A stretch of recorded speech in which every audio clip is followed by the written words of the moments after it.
India market invest মাইন্ডসেটে আপনাদের স্বাগত। যা চ্যানেল নতুন এসেছেন তাদেরকে হলো প্লিজ চ্যানেলটাকে সাবস্ক্রাইব করবেন, লাইক করবেন, বেল আইকনটা প্রেস করবেন, তার সাথে অল বাটনটা প্রেস করবেন, নোটিফিকেশন সঙ্গে সঙ্গে আপনাদের কাছে গিয়ে পৌঁছাবে। নিফটি ফিফটি, দেখুন স্যার, নিফটি ফিফটি বা আমাদের মার্কেটকে দেখলে দেখাবে আজকের দিনে মার্কেট এখনও পর্যন্ত 0.61% একটা পজিটিভ মুভমেন্ট দেখাচ্ছে। মার্কেটকে দেখলে দেখাবে আজকের দিনে মার্কেট কিন্তু বলতে পারেন ফ্ল্যাট টাইপ পারফরমেন্স দেখাচ্ছে, ক্লিয়ার কোনো দিকের ইন্ডিকেশন দেখাচ্ছে না।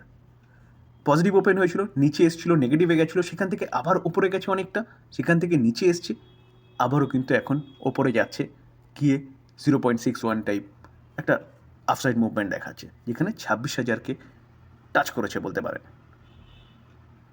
তো এরকমটা কেন হচ্ছে? দেখুন, মাল্টিপল কারণ রয়েছে মার্কেটের এরকম পারফরমেন্স দেখানোর জন্যে, যেখান থেকে ক্লিয়ার কাট কোনো ডিসিশন পাওয়া যাচ্ছে না, যার জন্য মার্কেটও কিন্তু কোনো রকম কোনো মুভমেন্ট দেখাচ্ছে না। স্যার, প্রথমে দেখলে দেখা যাবে যে ইন্ডিয়ার ট্রেড ডেফিসিট, যেটা কিন্তু কি বলছে যে রেকর্ড হাইয়ে পৌঁছেছে, $41.7 বিলিয়ন ট্রেড ডেফিসিট, যেটা বলতে পারেন যে উইক।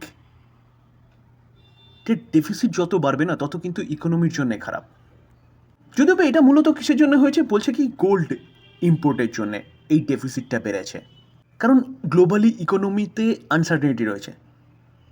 তো যদি ইকোনমিতে কোনো রকম কোনো ফল দেখা যায় তাহলে প্রতিকটা দেশের কারেন্সি কিন্তু ডুববে, তখন বাঁচাবে কে? গোল্ড। তার জন্য দেখলে দেখা যাবে ওয়ার্ল্ডের সবকটা দেশের সেন্ট্রাল ব্যাঙ্কগুলো গোল্ড পারচেস করছে, তার জন্য কিন্তু আরবিআইও পারচেস করছে। তো এটা একটা কারণ, গোল্ড পারচেস করার জন্য ট্রেড ডেফিসিট বেড়েছে। এই বাড়াটার ফলে কিন্তু একটা বলতে পারেন যে কি ইকোনমিতে একটা প্রবলেম সৃষ্টি হয়েছে, যার ফলে রুপিকে উইক করছে। কারণ কি? কারণ ক্লিয়ার কাট দেখা যাচ্ছে যে ইম্পোর্ট কী হয়েছে, বেড়ে গেছে, এবং এক্সপোর্ট কমে গেছে, তার জন্য কিন্তু এই ট্রেড ডেফিসিটটা দেখা যাচ্ছে। তাহলে ইম্পোর্ট যদি বেড়ে যায়, আর এক্সপোর্ট যদি কম হয়, তাহলে ডলার কম আসবে। আর যেহেতু ইম্পোর্ট বাড়ছে, আমাদের ডলারে পেমেন্ট করতে হচ্ছে, মানে ডলার আমদানি কমে যাচ্ছে কিন্তু খরচা বেড়ে যাচ্ছে। তো স্বাভাবিকভাবেই রুপি তো উইক হবেই, কারণ ডলারের ডিমান্ড বাড়ছে ইন্ডিয়ার মধ্যে। আর স্যার, যত ডলার বাড়বে না তত কিন্তু আমাদের খরচা বাড়বে, ইনফ্লেশন বাড়ার একটা সম্ভাবনা থাকে। কারণ আমরা অয়েলও পারচেস করি, 85% ক্রুড অয়েল পারচেস করি, সেখানে পেমেন্ট কিসে করতে হয়? ডলারে করতে হয়। তো রুপি যত উইক হবে তত কিন্তু আমাদের খরচাও বাড়বে। আর স্যার, রুপি যত উইক হবে তত কিন্তু ফরেন ইনস্টিটিউশন ইনভেস্টাররা আমাদের মার্কেটে সেল জারি রাখবে। তো এটা গেল হচ্ছে নেগেটিভ নিউজ। তার পাশাপাশি কিছু পজিটিভ নিউজও পাওয়া যাচ্ছে, যেটা মার্কেটকে সাপোর্ট করছে এবং মার্কেটকে পজিটিভে নিয়ে যাওয়ার চেষ্টা করছে। ইনি হচ্ছে আমাদের দেশের আরবিআইয়ের প্রেজেন্ট গভর্নর, নাম কি? সঞ্জয় মালহোত্রা। তো সঞ্জয় মালহোত্রা স্যার 24 তারিখে একটা ইন্টারভিউতে কি বলেছে, যে আমাদের micro economic indicator support scope for rate কাট, তাকে যখন জিজ্ঞেস করা হয়েছে আরবিআইয়ের গভর্নরকে, তখন কিন্তু তিনি রেট কাটের কথা বলছে এমপিসির মিটিংয়ে। তো এক্সপেকটেশন কিন্তু অনেক হাই গিয়ে পৌঁছেছে। যদি রেট কাট হয় তাহলে মার্কেট কিন্তু সেটাকে সেলিব্রেট করবে, কারণ ইনফ্লেশন অনেকটা কন্ট্রোলে আছে। অনেকটা কন্ট্রোল মানে পুরোপুরি কন্ট্রোলে রয়েছে বলতে পারেন। তো দেখলে দেখা যাবে, দেখুন যে লাস্ট অক্টোবর মাসে এবং আগস্ট মাসে কোনো রকম কোনো কিন্তু রেট কাট করেনি আরবিআই। লাস্ট করেছিল কবে? লাস্ট করেছিল জুন মাসে, জুনের 6 তারিখে। 5.75 ছিল, সেখান থেকে 5.5 এসছে। তো লাস্ট দুটো এমপিসি মিটিংয়ে কিন্তু রেট কাট করেনি আরবিআই। তো এবার কিন্তু আমরা এক্সপেক্ট করতেই পারি যে 5ই ডিসেম্বর যে এমপিসির আউটকাম পাবো, যেখানে রেট কাট কিন্তু হতে পারে। কেন বলছি? কারণ আরবিআই গভর্নর কিন্তু সেরকমই ইঙ্গিত দিয়েছে 24শে নভেম্বর। তো এটা কিন্তু মার্কেটের জন্য গুড নিউজ। স্যার, আমাদের ক্যাপিটাল মার্কেটে দুটো এক্সচেঞ্জ রয়েছে, একটা হচ্ছে এনএসসি, একটা হচ্ছে বিএসসি। তো স্যার, এনএসসি এবং বিএসসির মধ্যে বিএসসি হচ্ছে সবচেয়ে পুরনো। দুটো এক্সচেঞ্জ, আমরা যে কোনো জায়গায় গিয়ে কিন্তু কাজ করতে পারি।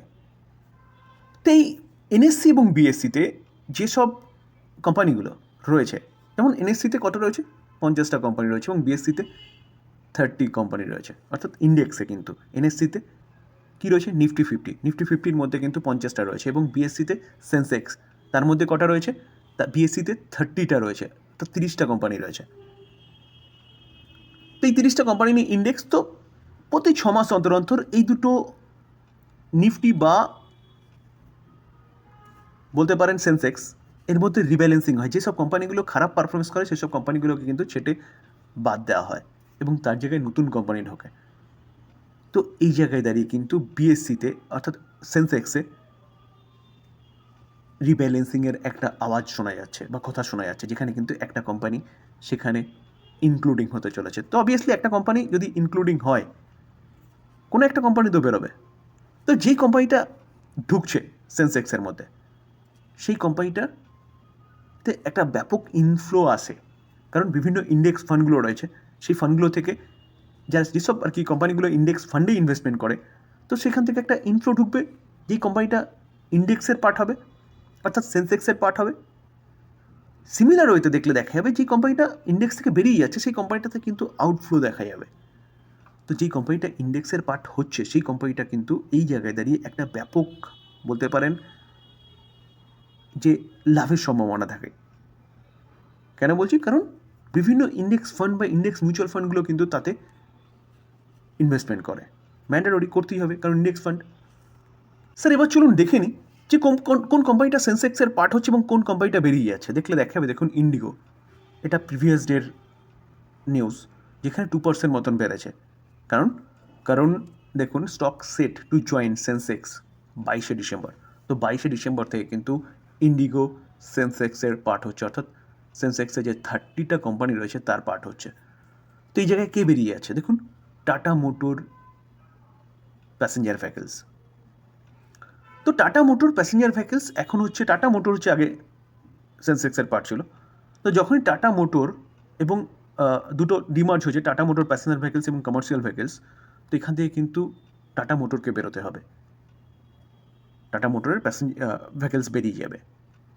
তো এই প্যাসেঞ্জার ভেহিকলস বেরিয়ে যাবে, এই টাটা মোটরসের কোনো ফল্ট আছে? একদম নয়, কিছু করার নেই। কারণ আমরা যখন দেখেছিলাম যে রিলায়েন্স আলাদা হয়েছিল জিও ফাইন্যান্স, তো জিও ফাইন্যান্সকে কিন্তু বেরোতে হয়েছিল যতগুলো ইন্ডেক্স ছিল সবকটা ইন্ডেক্স থেকে। তো এই জায়গায় দাঁড়িয়ে ঠিক ম্যান্ডেটরি বলতে পারেন টাটা মোটরসকেও কিন্তু বেরোতে হচ্ছে। তো এর ফলে কিন্তু টাটা মোটরস থেকে একটা আউটফ্লোর সম্ভাবনা রয়েছে। স্যার এটা কিন্তু অফিসিয়ালি নিউজ, যেখানে দেখুন 24 তারিখে 2% পড়ার পিছনে কারণ কি, বিএসসি অ্যানাউন্সমেন্ট করেছে, অর্থাৎ বোম্বে স্টক এক্সচেঞ্জ অ্যানাউন্সমেন্ট করেছে যে সেন্সেক্স 30 যে শেয়ার রয়েছে তার মধ্যে কি 22শে ডিসেম্বর ইন্ডিগো ঢুকতে চলেছে, এবং সেই জায়গায় replacing tata motor passenger vehicles, tata motor passenger vehicles কিন্তু সেখান থেকে বেরিয়ে যাচ্ছে। অবভিয়াসলি আবারও বলবো, টাটা মোটরের কোনো রকম কোনো ফল্ট পাওয়া যাচ্ছে না বা কোম্পানি কোনো ফ্রড হয়েছে সেরকমও ব্যাপার নয়। তো সেই জায়গায় দাঁড়িয়ে স্যার জাস্ট এটা করা হচ্ছে কেন, কারণ ডিমার্জ হয়েছে বলে। তো স্যার এটা কিন্তু অবভিয়াসলি ইন্ডিগো শেয়ার হোল্ডারদের জন্য একটা ব্যাপক বড় গুড নিউজ। তবে ডিসক্লেমার দিয়ে রাখি স্যার, কোনোরকম কোনো বাই রেকমেন্ডেশন নয়, নিউজ পাওয়া যাচ্ছে সেটা আপনাদের সামনে তুলে ধরার চেষ্টা করলাম, টোটালটাই লার্নিং পারপাস। বাই করবেন, সেল করবেন, নিজে ভালো মতন অ্যানালাইসিস করবেন, নিজের রিস্ক বুঝবেন, তারপরে গিয়ে বাই করবেন বা সেল করবেন, কারণ মার্কেট খুব রিস্কি। তো নিজে ভালো মতন অ্যানালাইসিস না করলে কিন্তু লস হওয়ার সম্ভাবনা অনেকটাই থাকবে। থ্যাংক ইউ, ভালো থাকবেন।